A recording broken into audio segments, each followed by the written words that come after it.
Hi, hello, and welcome to my channel Shimna Study Corner.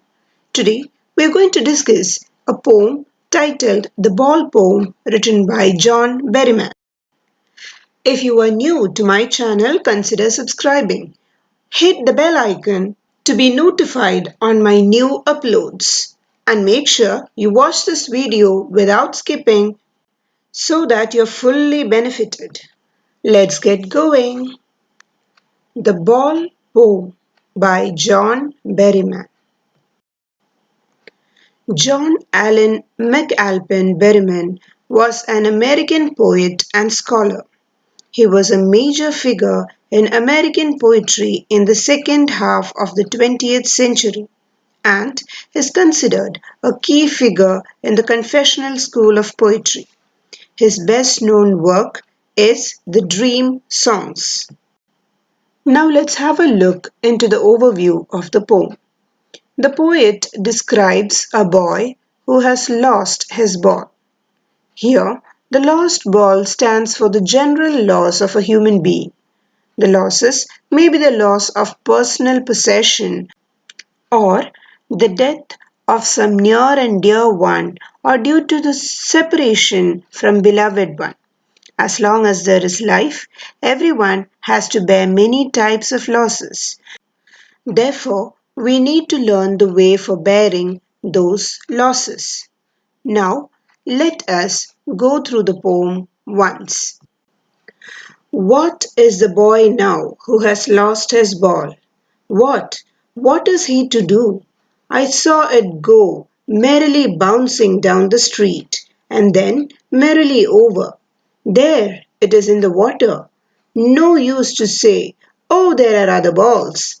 An ultimate shaking grief fixes the boy as he stands rigid, trembling, staring down all his young days into the harbor where his ball went. I would not intrude on him. A dime, another ball, is worthless. Now he senses first responsibility in a world of possessions. People will take balls. Balls will be lost always, little boy, and no one buys a ball back. Money is external. He is learning, well behind his desperate eyes, the epistemology of loss. How to stand up, knowing what every man must one day know, and most know many days how to stand up. Now, let's move on to the line by line explanation of the poem.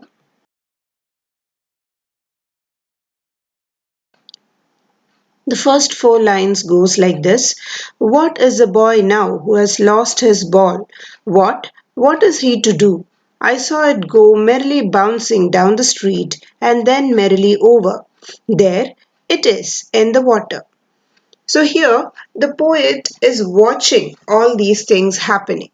He can see a boy who is playing with his ball, and then all of a sudden the ball bounces out of the boy's hands down the street and then into the water. He describes the ball to be bouncing around merrily. The poet begins the poem by mentioning about the helplessness of the boy. He asks, what is the boy to do now? The boy has lost his ball, and it seems the boy is helpless, not knowing what to do to retrieve the ball. Now, let's move on further in the poem.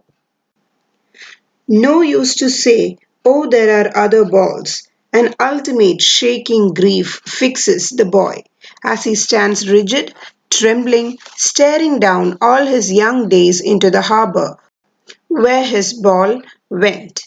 So here the poet says that there is no use of consoling him, saying that there are other balls or other balls can be purchased. The boy is in ultimate grief. The poet describes the boy's grief as ultimate shaking grief. The boy is fixed by the ultimate shaking grief that he is experiencing. He is standing on the harbor, rigid, trembling, staring down at the place where the ball floated away from his hands. And then the poet says he is staring down all his young days into the harbor. So, what does a poet mean when he says that he is staring down all his young days into the harbor. He wants to say that the boy had a lot of memories connected to the ball, and these memories were related to his childhood.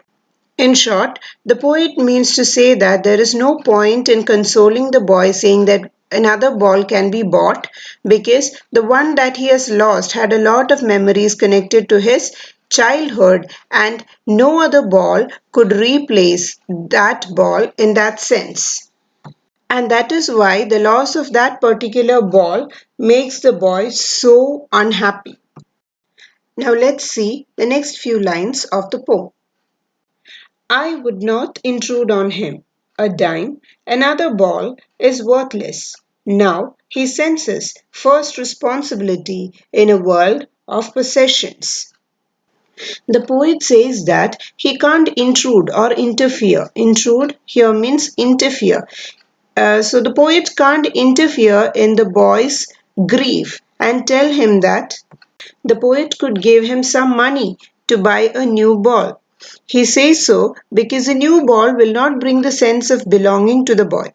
Further, the poet says that the time has come for the boy to learn the responsibility of taking care of his things. According to the poet, this is the first responsibility of any human being in a world of possessions. So, the first responsibility of a human being in a world of possessions is to learn to take care of his things. Let's read the next few lines of the poem. People will take balls. Balls will be lost always, little boy, and no one buys a ball back. Money is external.